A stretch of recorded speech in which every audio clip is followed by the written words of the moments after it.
So anyways, back to Anton. I don't know if any of you guys ever heard Anton tell a story. If you haven't, don't ask me to tell you the story.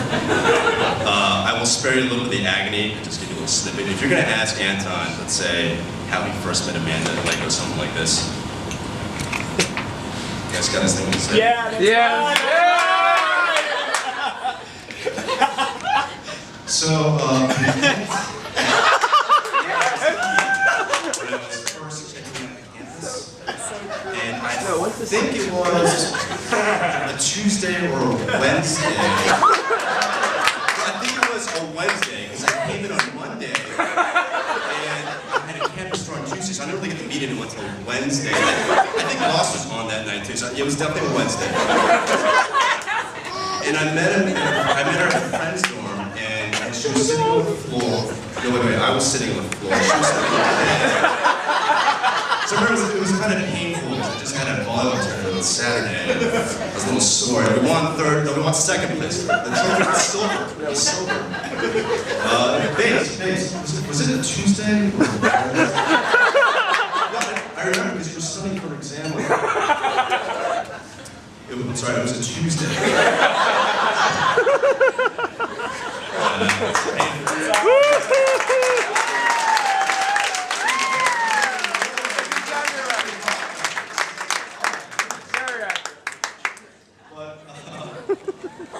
Amanda's got to listen to this all day.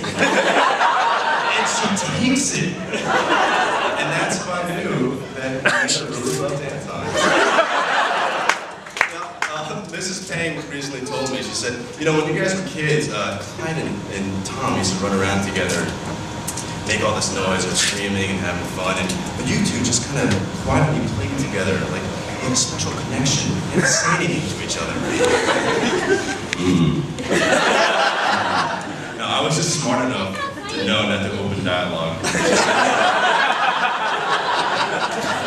But look, I mean, look, Anton is not that boring.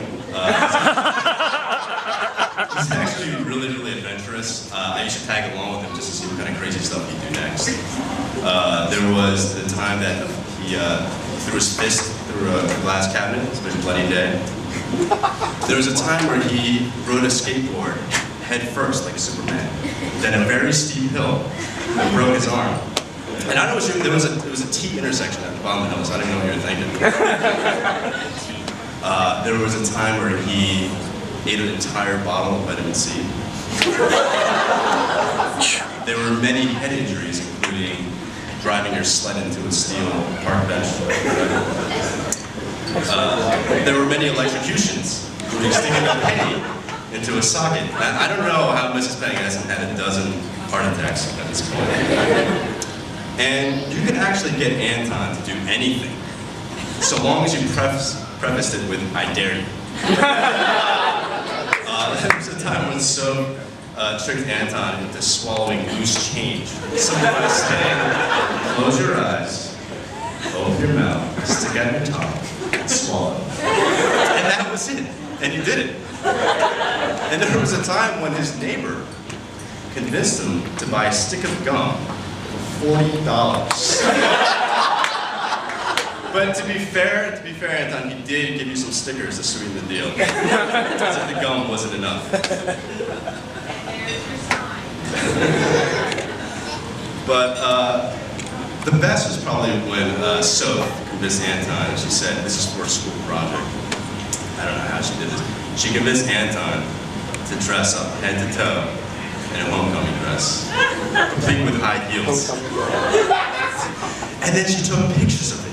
And he had this huge grin on his face. And I'm like, oh my God, is this really happening? And Anton, you are lucky, my friend, because Soph went home this weekend and she scoured the earth for that photo. And she could not find it. I had a billboard maker in New York. They were going to blow it up 7 feet high. Grand unveiling this evening.